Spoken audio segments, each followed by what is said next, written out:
پچھلے دروازے سے، لیکن اس پر تالا لگا ہے اور چابی شاید ان کے پاس ہے، وہ بولی۔ اچھا، میں نے مرے ہوئے انداز میں کہا، پھر میں سامنے سے چلا جاؤں گا۔ جل تو جلال تو کا ورد کرتے ہوئے میں نے چاند بانو کے گھر کے دروازے کے باہر قدم رکھا ہی تھا کہ میری روح فنا ہو گئی۔ سامنے چھت پر شنو قاتل نگاہوں سے بجلی کے کھمبے کو دیکھ رہی تھی، لیکن مجھے معلوم تھا کہ اس کی نگاہوں کا اصل نشانہ یہ خاکسار ہی تھا۔ قتل تو میں پہلے ہی تھا، لیکن اب مجھے اپنے کریا کرم کا اندیشہ بھی لاحق ہو رہا تھا۔ مردہ قدموں سے میں چھت پر پہنچا جہاں شنو آتش فشاں بنی کھڑی تھی۔ پہلے تو اس نے میری شان میں ایک طویل نثری نظم پڑھی جس میں مجھے ان تمام سابقہ مردود و مرحوم بے وفاؤں سے تشبیہ دی گئی جو اپنی محبوباؤں کے ہاتھوں جہنم رسید ہوئے تھے۔ آخر میں شنو نے دانت کچکچا کر کہا، جلیل، میں تجھے قتل کر دوں گی۔ کیوں؟ میرا مطلب ہے کس جرم میں؟ میں نے بھی امن کی پالیسی ایک طرف رکھتے ہوئے غرا کر کہا، کیا اس لیے کہ میں نے ایک پڑوسی کا کام کر دیا؟ میں اچھی طرح جانتی ہوں تمہیں۔ آخر اور بھی پڑوس نے، وہ چمک کر بولی، ان کا تو کبھی خیال نہیں آیا، اور یہ حرافہ آخر تم سے ہی کیوں کہتی ہے؟ یہ تم مجھ سے پوچھو۔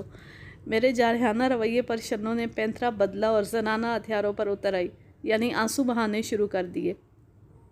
جلیل، تیرا دل بھر گیا مجھ سے۔ وہ حرافہ تجھے ورخلاتی ہے، اندر کیوں بلاتی ہے؟ بلب لگوانے کے لیے بلایا تھا۔ کیا اس کی آنکھوں کے آگے اتنا اندھیرا آ گیا تھا؟ شنو نے طنز کیا۔ اس کا رونا بدستور جاری تھا۔ میں نے آخری رومال اس کی خدمت میں پیش کیا۔ اس نے حسب معمول پہلے آنسو اور پھر ناک صاف کر کے مجھے واپس کر دیا۔ دیکھو نا، وہ بالکل سامنے رہتی ہے۔ چاند میاں کی اماں سے میری اماں بلکہ خالہ کے بھی کتنے اچھے تعلقات تھے، لیکن اس کا چاند بانو سے کیا تعلق ہے؟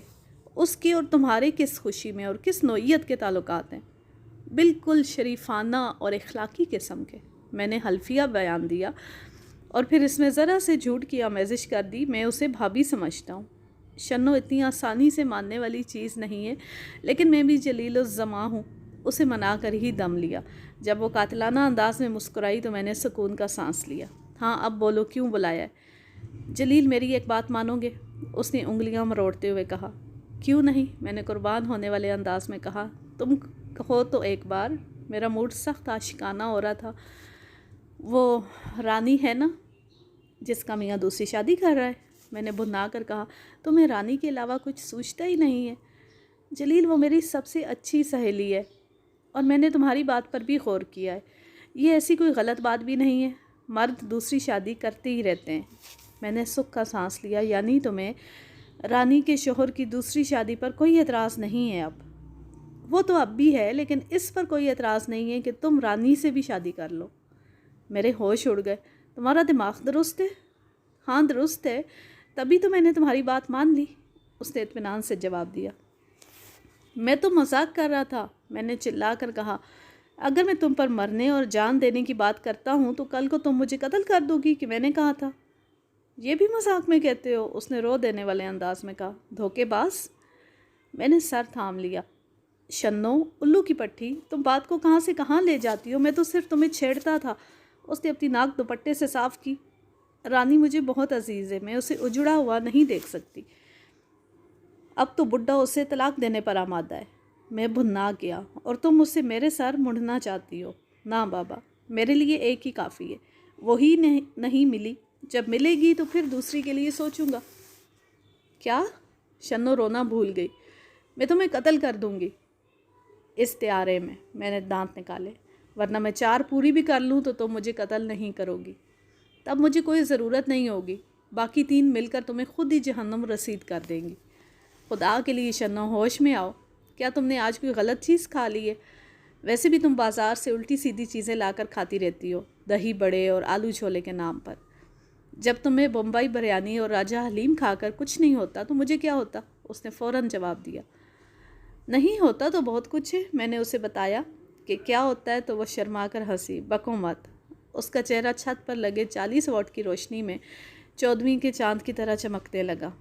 سچ کہہ رہا ہوں۔ میں نے اس کا ہاتھ تھام لیا۔ شنو، کسی دن میں تجھے لے کر بھاگ جاؤں گا۔ منہ دھو کر رکھو، وہ بولی۔ میں تمہارے ساتھ بھاگوں گی؟ کوئی بات نہیں، میں تمہارے ساتھ بھاگ لوں گا، مقصد تو ایک ہی ہوگا۔ کیا؟ اس نے بے خیالی میں پوچھا۔ شادی، خانہ آبادی اور پھر ڈھیر سارے۔ میں جا رہی ہوں۔ شنو خفا ہو گئی۔ تمہاری بک بک شروع ہو جائے تو ضرور جاؤ، میں نے آرام سے کہا۔ پھر تمہاری رانی کا مسئلہ کون حل کرے گا؟ تم تیار ہو؟ اس نے خوش ہو کر میری طرف دیکھا۔ ہر کام کے لیے تھوڑی بہت رشوت تو پیش کرنا ہی پڑتی ہے، میں نے عیاری سے گول مول انداز میں جواب دیا۔ کوئی رشوت نہیں ملے گی، شنو تیزی سے بولی، تو پھر کام بھی نہیں ہوتا۔ مت کرو، اس نے ہررا کر کہا، اب مجھے چھت پر نہ بلانا۔ میں نے ہاتھ چھوڑنے کی غلطی کی تھی جس سے فائدہ اٹھا کر وہ فرار ہو گئی اور میں ہاتھ ملتا رہ گیا۔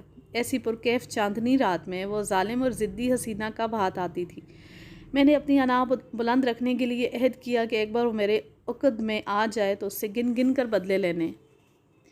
صبح حسب معمول اماں نے بے حد محبت کے ساتھ اٹھایا۔ آپ کو تو معلوم ہے ماں کی گالیاں بھی دعا ہوتی ہیں۔ جلیل منحوس اٹھ جا، کیا سور سن کر اٹھے گا؟ میں نے ایک آنکھ کھول کر گھڑی دیکھی۔ اماں ابھی تو صرف 10 بجے، 11 بجے سے پہلے تو تم ناشتہ بھی نہیں دیتی ہو۔ باہر تیرا وہ مردود دوست نما دشمن آیا ہے، اماں نے ناشتے کی بات گول کر کے کہا۔ میں باہر نکلا تو حسب توقع راجہ سامنے والے چبوترے پر کمل کے آسن میں بیٹھا تھا اور بالکل مہاتما بدھ کی تجریدی تصویر نظر آ رہا تھا، یعنی مہاتما بدھ سے اتنا ہی مل رہا تھا جتنا کہ پکاسو کے ماڈلز اس کی تصویروں سے ملا کرتے تھے۔ اس کا چہرہ اگرچہ جنوب مشرق کی طرف تھا لیکن آنکھیں شمال مشرق کی طرف نگراں تھی جہاں چاند بانو سبزی والے سے بہوتا اکار رہی تھی۔ مجھے دیکھ کر اس نے آنکھوں کا قبلہ درست کیا اور سر دا بھر کر بولا، جلیل تو خوش قسمت ہے۔ وہ کیسے؟ میں نے اعتراض کیا۔ اگر میں خوش قسمت ہوتا تو صبح ہی صبح تیری صورت دیکھنے کو کیوں ملتی؟ میں نے اس کی انگلیوں میں سلگتی سگریٹ کے آخری حصے سے مزید 2 کشوں کا دھواں نکالا۔ یار تیرے برابر میں شنو رہتی ہے اور سامنے یہ چاند کا ٹکڑا۔ اس نے پھر کن اکھیوں سے چاند بانوں کی طرف دیکھا۔ ہاں مگر ایک چاند کی طرح ہے جسے صرف دور سے دیکھا جا سکتا ہے اور دوسرے پر پہلے ہی حقوق ملکیت حاصل کیے جا چکے۔ میں نے سر دا بھر کر منہ سے دھواں نکالا اور ٹوٹا اسی خبیث کتے کو مارا جس نے کل چاند میاں کی بائک سے ریس لگائی تھی۔ یہ بتا کہ تو صبح صبح کیوں آن مرا؟ تجھے پتہ ہے اماں کو تیری صورت سے الرجی ہے۔ اب میرا ناشتہ بھی گیا، صرف تیری وجہ سے منحوس آدمی۔ ناشتہ تو میری طرف کر لے، راجہ نے فراخ دلانہ پیشکش کی۔ میں نے مشکوک نظروں سے اسے دیکھا۔ تیرے پاس رقم کہاں سے آئی؟ کسی کا پاکٹ مارا ہے؟ بینک لوٹا ہے، راجہ جھلا کر بولا۔ تجھے عام کھانے سے مطلب ہونا چاہیے، بات یہ ہے کہ حلال کی کمائی ہضم نہیں ہوتی۔ میں نے اسے کھینچ کر اٹھایا۔ اب چل یہاں سے، اس سے پہلے کہ شنو بھی دیکھ لے۔ چاند بانو تو دیکھ ہی چکی ہے میرے ساتھ۔ جلیل اتنا زن مرید نہ بن، یہ اماں شنو اور چاند بانو تجھے پیس دیں گی، راجہ نے مشورہ دیا۔ گڈی کے بارے میں کیا خیال ہے؟ میں نے ہنس کر کہا، وہ اکیلی تجھے روڈ رولر کی طرح چپٹا کر دے گی۔ گڈی کے ذکر پر راجہ کا افغانی روٹی کی طرح لمبا چہرہ مزید لٹک کر ایرانی روٹی کی طرح لمبا ہو گیا تھا۔ یا 4 مہینے تک بستر پر آرام کرنے کے بعد بھی اس کے وزن میں اندازاً 50% اضافہ ہو گیا۔ اندازاً اس لیے کہ انسانی وزن کرنے والی مشین اب اس کے پاؤں رکھتی ہی آخری وزن بتانے لگتی ہے۔ میں نے اپنی ہنسی ضبط کی۔ میرے یار چل، تجھے گلی میں سڑک بنانے والے انجن کی کمی محسوس نہیں ہوگی، تو اسے دشمنوں کے خلاف استعمال کر سکتا ہے۔ یعنی ابا کے خلاف؟ راجہ نے غور کیا۔ مگر ابا سے چھٹکارے کے لیے گڈی جیسی بیوی پال لینا کوئی عقل مندی نہیں ہوگی۔ عقل کہاں سے آ گئی اس میں نے طنز کیا۔ اس کو تو بزور بازو تجھ پر مسلط کیا جا رہا ہے۔ تیرا ابا اور گڈی کا ابا مل گئے ہیں تیرے خلاف، جیسے بھارت اور اسرائیل ہمارے خلاف گٹھ جوڑ کر رہے ہیں، مگر دیکھنا میں ان دونوں کو ناکام بنا دوں گا۔ حکومت جیسے بیانات مت جاری کر، گڈی تیرا مقدر بنا دی گئی ہے، تیری ہاتھ کی ریکھاؤں میں زبردستی شامل کر دی گئی ہے۔ میرے کیا کسی ہاتھ کی ریکھاؤں میں بھی اتنی گنجائش نہیں ہوگی، راجہ نے اعتراض کیا۔ اور تو نے ریکھا کی بات کی ہے؟ گڈی کے جسم میں جتنا مٹیریل ہے اس سے کم از کم 4 ریکھائیں بآسانی بن سکتی ہیں۔ مسئلہ اس وقت گڈی نہیں رانی ہے۔ اگر مسئلہ ناشتے کا نہ ہوتا تو میں راجہ کو قریبی مین ہال میں دھکا دے کر واپسی کرا لیتا۔ بدقسمتی سے رات کی ہانڈی میں بلی نے منہ ڈال دیا تھا، لہٰذا اماں نے باقی ہانڈی اپنے کتے کے آگے ڈال دی۔ میں نے اماں سے کہا بھی کہ آپ مجھے بھی اپنا پالتو ہی سمجھیں، لیکن بلیوں کے بارے میں اماں کا فتویٰ تھا کہ وہ جس کھانے میں منہ ڈال دیں وہ صحت کے لیے مضر ہو جاتا ہے۔ میں نے فریاد کی، اماں کھانا نہ کھانا صحت کے لیے اس سے بھی زیادہ مضر ہوتا ہے۔ اماں کہاں سننے والی تھی، اور جب میں سنگی ماؤں کے سوتیلے رویے پر روشنی ڈال رہا تھا تو اماں نے بادل نخواستہ آملیٹ بناتے ہوئے ناخلف بیٹوں کا تذکرہ شروع کر دیا جنہیں بوڑھی ماں کا ذرا برابر خیال نہیں تھا۔ جلیل، اگر تو کسی قابل ہو جائے تو میں شنوں کو لے آؤں، مجھے بھی آرام ملے۔ اماں تم میری فکر مت کرو، بس اپنے آرام کے لیے شنوں کو لے آؤ، میں نے جلدی سے کہا۔ نفیسہ اندھی نہیں ہے کہ بیٹی کو جانتی بوجھتے کنویں میں دھکا دے، اماں نے کہا۔ آملیٹ اور روٹی کا پتہ بھی نہیں چلا تھا اور اب ہمارے بھوک کے آنتوں میں چوہا ریس جاری تھی۔ یہ صبح صبح رانی کا ذکر کہاں سے آ گیا؟ راجہ حسرت سے بولا، اس کا ذکر تو ہر وقت کرنے کو دل چاہتا ہے۔ خدا اس کے بڈھے شوہر کو جہنم رسید کرے اور اسے بیوہ کرے، آمین۔ اس چکر میں نہ رہنا، میں نے اسے خبردار کیا۔ بے شک وہ بڈھا ہے لیکن حرام کھا کھا کر ہم دونوں سے زیادہ صحت مند ہے۔ دوسری شادی بلا وجہ نہیں کر رہے۔ مجھے حیرت ہے، رانی جیسی بیوی کے ہوتے ہوئے اسے دوسری کی سوچ رہی ہے۔ میں ہنسا۔ بیوی اور دولت جتنی زیادہ اس کی ہوس اتنی ہی بڑھتی ہے۔ فتو کے ہوٹل میں مسکہ بند ناشتہ کرتے ہوئے راجہ نے مجھے بتایا، میں نے اس کے بارے میں انکوائری کی ہے۔ بدماش نہ صرف دوسری شادی کر رہا ہے بلکہ اس کا آنا جانا ایسی ویسی عورتوں کے پاس بھی ہے۔ اس سے بڑھاپے کی جوانی سنبھالی نہیں جا رہی۔ اس سے تو بہتر تھا رانی کی ماں اس کی شادی پردے شاہ سے کر دیتی۔ میں نے ٹھنڈی سانس لی۔ تو میرا نام بھی تو تجویز کر سکتا ہے، راجہ نے پھر اعتراض کیا۔ دیکھ راجہ، بے شک تو میرا دوست ہے لیکن حقیقت پسند بن۔ تو رانی کو اس بڈھے جتنا بھی خوش رکھ سکتا تھا؟ کسٹم کا چپڑاسی ہے، اسے کم سے کم کسی شے کی کمی تو محسوس نہیں ہوتی ہوگی۔ محبت بھی کوئی شے ہوتی ہے، راجہ نے کمزور سی دلیل دی، جو نہ تو رانی سے تجھے تھی اور نہ ہی رانی کو تجھ سے۔ اسے تو تیری صورت بھی پسند نہیں ہے اور نہ ہی ہوگی، اور تو بھی اس کی خوبصورتی کا دیوانہ ہے، یہ محبت کا دعویٰ مت کر۔ اور جو تو شنوں، راجہ بھڑکا، دیکھ بے، اس قسم کے معاملات میں شنوں کا نام نہ لیا کر۔ میں نے اس سے کوئی گلی والی محبت نہیں کی ہے، ورنہ تو جانتا ہے نازو اس سے زیادہ خوبصورت اور تیز ترار بھی تھی۔ اب فرض کر تو رانی کو کسی طرح اس بڈھے کے چنگل سے نکال بھی لیتا ہے تو کیا وہ تیری ہو جائے گی؟ کبھی نہیں۔ وہ پھر کوئی بڑی پارٹی تلاش کرے گی اور اس سے بھی شادی مرضی سے کی تھی، ورنہ پردے شاہ کے خلاف ہماری مدد کی تھی نا، تو اسے چپڑاسی سے نمٹنا کون سا مشکل کام تھا؟ رانی اب بھی اس سے چھٹکارا نہیں چاہتی، بس اسے دوسری شادی سے روکنا چاہتی ہے۔ ہم اسے بھلا کیوں روکیں، اور روک بھی دیں تو اس بات کی کیا ضمانت ہے کہ بڈھا دوسری شادی دوبارہ کرنے پر نہیں تل جائے گا؟ وہ چالاکی بھی کر سکتا ہے، براہ راست تیسری بھی کر سکتا ہے، یا رانی کے علم میں لائے بغیر دوسرا گھر بھی بسا سکتا ہے۔ راجہ میری دلیلوں سے قائل نظر آنے لگا تھا اور میرا مقصد بھی یہی تھا کہ وہ اس چکر میں نہ پڑے، ورنہ خواہ مخواہ مجھے بھی دخل اندازی کرنی پڑتی۔ مگر وہ راجہ ہی کیا جو آسانی سے مان جائے۔ مگر یار، رانی نے کہیں مایوس ہو کر خودکشی کر لی تو اس کے ذمہ دار ہم بھی ہوں گے۔ کوئی نہیں مرتا، میں نے بے پرواہی سے کہا، اور اگر کسی کی قضا آ ہی جائے تو میں اور تو اسے کیسے روک سکتے ہیں؟ سوچ لے جلیل، بڈھا موٹی پارٹی ہے، اسے عام چپڑاسی نہ سمجھ۔ 20 سال سے کسٹم میں کام کر رہا ہے، افسران سے زیادہ کماتا ہے، کچھ ہم بھی کھینچ سکیں گے۔ میں نے نفی میں سر ہلایا، اس کیس میں کوئی چانس نہیں ہے۔ جلیل، تو کوشش تو کر، کوئی ایسی ترکیب سوچ کہ ہمارا کام بھی بن جائے اور رانی کا کام بھی، اور تیرا کام بھی۔ میں نے اسے گھورا۔ راجہ، مجھے تیری نیت میں فطور صاف نظر آ رہا ہے۔ چل فطور ہی صحیح، لیکن کیا تو اپنے دوست کے کام نہیں آئے گا؟ کیوں نہیں آؤں گا؟ جب تو گڈی کو بیانے جائے گا تو میں تیرا شیبالا بنوں گا، اور جب تو گڈی اپنے باپ کے ہاتھوں جہنم رسید ہوگا تو میں تیرے جنازے کو کندھا بھی دوں گا، اور جمعرات کی جمعرات اگر بتیاں سلگاؤں گا۔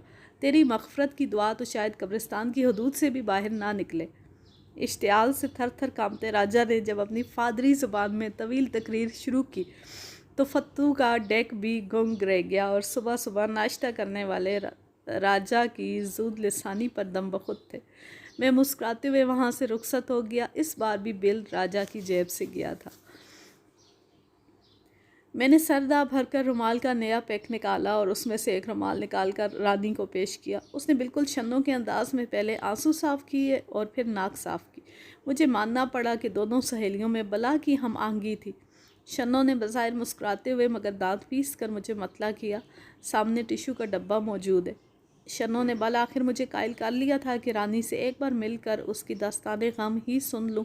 ساتھ ہی اس نے واضح کیا کہ اس نے رانی کے بارے میں جو پیشکش کی تھی وہ جوک آف دا ڈے تھی۔ میں اسے جوک آف ایئر بھی ماننے کے لیے تیار نہیں تھا۔ شنو یہ بات کہتے ہوئے قطعی سنجیدہ تھی۔ این ممکن ہے اس وقت سہیلی کی محبت جذبات پر غالب آ گئی ہو، مگر بعد میں جذبات نے دوبارہ غلبہ پا لیا، لہٰذا شنو اپنی بات سے مکر گئی۔ میں نے بھی مذاق میں کوئی حرج نہیں سمجھا۔ میں نے سر کھجا کر کہا، مگر میں تو اب سنجیدہ ہو گیا ہوں، بلکہ سوچ رہا ہوں کہ پہلے رانی کو بات ادھوری سوچ کر مجھے اپنا سر عزیز بچانا پڑا تھا، جس پر شنو نے کوئی 17,000واں قاتلانہ حملہ کیا تھا۔ دیکھو نا، اس طرح تم سوتن کے دکھ سے بچ جاؤ گی، اور جب تک تم نہیں آتی رانی، ایک بار پھر مجھے سر بچانے کی تگ و دو کرنی پڑی تھی۔ پانی کا مگ سیدھا گلی میں جا کر چاند میاں کے سر کے وسط میں موجود وسیع میدان میں جا گرا۔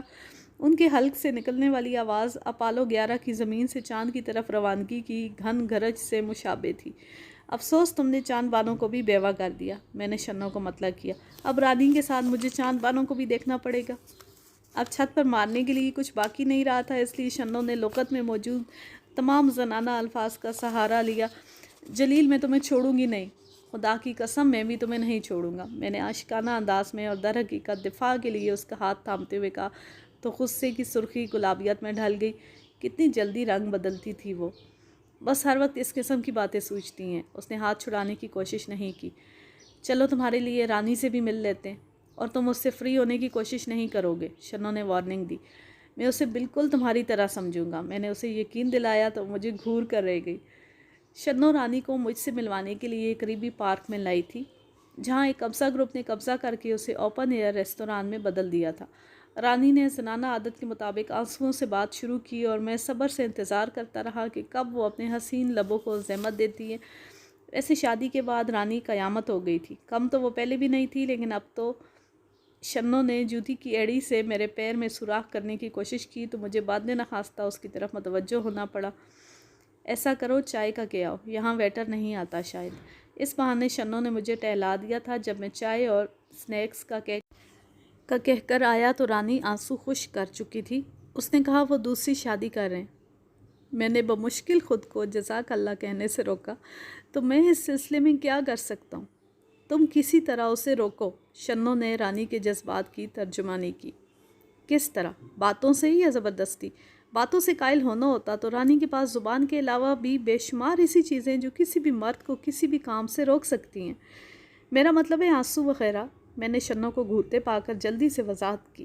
جب اس نے رانی کی نہیں سنی تو میری کیا سنے گا؟ اور زبردستی روکنے کی صورت میں وہ ابھی تو رک جائے گا، مگر بعد میں دوبارہ عقدے ثانی کے لیے آمادہ ہو سکتا ہے۔ میں کتنی بار اسے روکوں گا؟ میں نے کہا۔ آج کے لیے بس اتنا ہی۔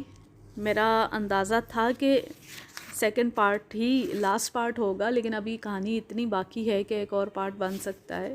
اسے میں ابھی تھوڑا مزید بھی لمبا کر لوں تب بھی یہ ختم نہیں ہوگی، تو پھر ایک اور پارٹ میں اسے ختم کریں گے۔